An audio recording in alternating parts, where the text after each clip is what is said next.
최근 인기를 얻고 있는 설교들, 특히 젊은 20대나 30대에게 인기 있는 설교들을 보면 성도가 어떻게 살아야 하는지에 대한 메시지가 빠져 있는 경우가 많습니다.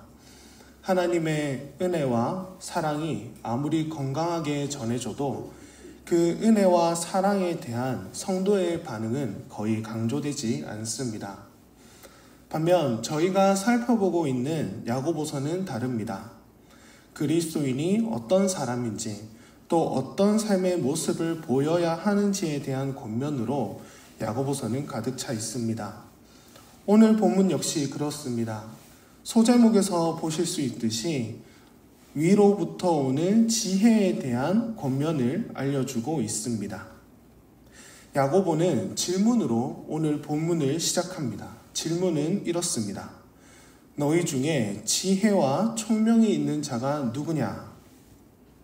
야고보가 쓰여질 당시에 교회 안에는 자신이 지혜 있고 총명 있다고 생각한 사람들이 있었기 때문입니다. 야고보는 그들을 겨냥해서 너희 중에 지혜와 총명이 있는 자가 누구냐라는 질문을 던지면서 너희가 정말로 지혜와 총명이 있는 것이 맞느냐고 되묻고 있습니다. 그리고 동시에 야고보는 이 질문을 던지면서 어떤 사람들이 진짜 지혜로운 사람들인지 말해줍니다. 그것이 13절에 기록되어 있습니다. 13절입니다. 제가 읽어드리겠습니다. 그는 선행으로 말미암아 지혜의 온유함으로 그 행함을 보일지니라. 개역개정의 이 번역은 충분히 좋은 번역입니다. 하지만 새한글 성경 번역이라고 하는 것이 있는데요. 이 번역을 보면 조금 더 의미를 분명하게 알 수 있습니다. 제가 한번 읽어드리겠습니다. 그는 좋은 행실로 자기의 행함을 보여주어야 합니다. 지혜에서 비롯된 온유함으로 행하는 행함을요.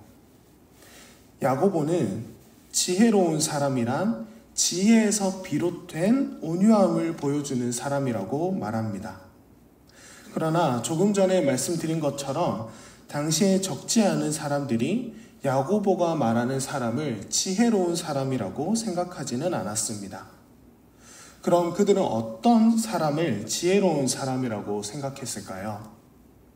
오늘 본문에는 두 가지 지혜가 등장합니다.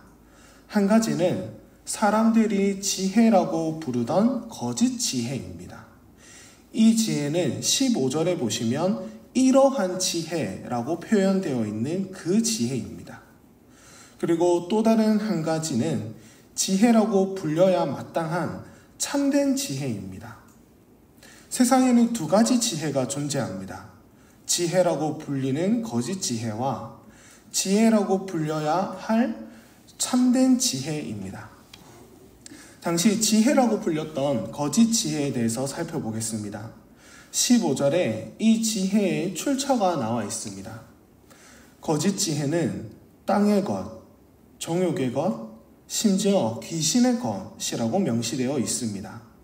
출처만 보더라도 이러한 지혜는 참된 지혜라고 불릴 수 없습니다.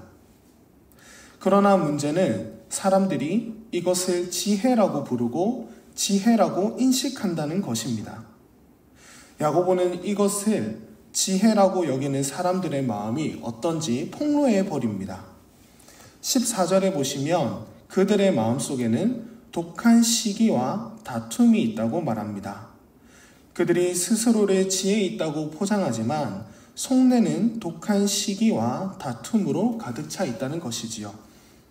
그리고 다툼으로 번역된 이 단어는 이기적인 야망을 가리키는 단어입니다. 이 단어가 말하는 이기적인 야망이란 다른 사람을 밟고서라도 자기 이익을 추구하는 것을 의미합니다. 정리하자면 야고보가 폭로한 스스로 지혜 있다고 말하는 사람들의 마음속에는 독한 시기와 그리고 옆에 있는 성도들을 밟고 일어서려는 야망이 가득 차 있다는 것입니다. 즉 스스로를 지혜 있다고 여기는 그 사람들이 옆 사람을 사랑하기보다 그 사람을 딛고 자기 스스로를 높이는데 관심을 가지는 사람들이라는 것입니다. 그러나 야고보는 이것을 완전히 거부합니다. 이것을 참된 지혜라고 부르지 않습니다. 그렇다면 야고보가 말하는 지혜, 온유함을 낳는 참된 지혜는 어떤 특징을 가지고 있을까요? 지혜라고 불려야 마땅한 참된 지혜는 출처부터가 다릅니다. 땅의 것이 아닙니다. 정욕의 것도 아닙니다. 그리고 귀신의 것은 더더욱이 아닙니다. 15절에서 야고보는 참된 지혜는 위로부터 온 것이라고 말합니다. 그러니까 참된 지혜는 하늘로부터 임한 하늘의 것이라는 말입니다. 그러면 이 지혜는 어떻게 하늘로부터 우리에게 주어질까요? 에베소서 1장 17절은 성령 하나님을 지혜와 계시의 영이라고 표현하고 있습니다. 다시 말해서 성령 하나님께서 교회의 성도들에게 참된 지혜를 베풀어 주신다는 것입니다. 성령께서 베풀어 주시는 이 참된 지혜는 다양한 특징을 가지고 있습니다. 단순하거나 1차원적인 것이 아닙니다. 17절에서는 그 다양한 특징들을 성결, 화평, 관용, 양순, 긍휼, 선한 열매, 평경과 거짓 없음으로 명시하고 있습니다. 그 중에서 야고보는 화평을 강조하고 있습니다. 18절에서 여러 특징들 중에서 화평이 반복해서 사용되는 것을 확인할 수도 있습니다.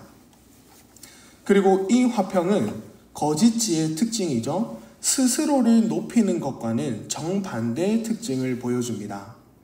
그래서 야고보가 두 가지 지혜를 언급하면서 말하고자 하는 것은 무엇일까요? 방금 살펴본 것처럼 야고보는 교회의 성도들을 향해서 시기를 품고 그리스도 안에서 한 몸인 성도를 제치고 높아지려는 야망을 품은 그 사람들은 결코 지혜 있는 사람들이 아니라고 말했습니다. 오히려 반대로 성령 하나님께서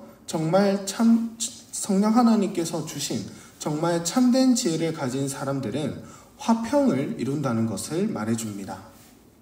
이어서 야고보는 18절에서 이 화평은 의의 열매를 맺는다고 말합니다. 빌립보서 1장 11절에 의하면 여기서 말하는 의의 열매란 하나님을 기쁘시게 하는 삶 전체를 의미합니다.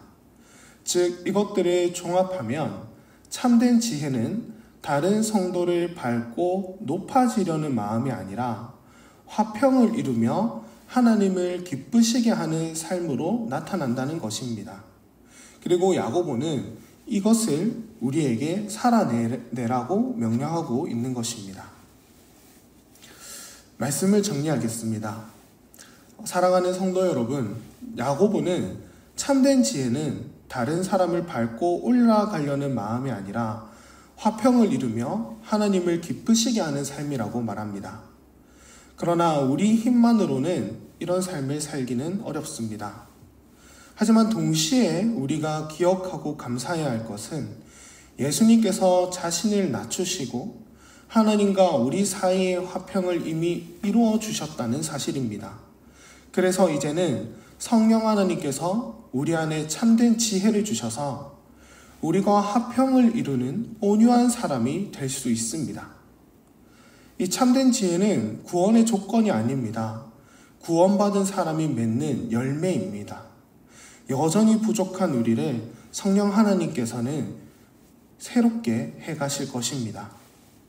오늘 하루 내 옆의 이웃, 내 옆의 형제, 자매를 극복해야 할 대상이 아니라 함께 화평을 이루며 하나님을 기쁘시게 하는 삶을 살아갔으면 좋겠습니다.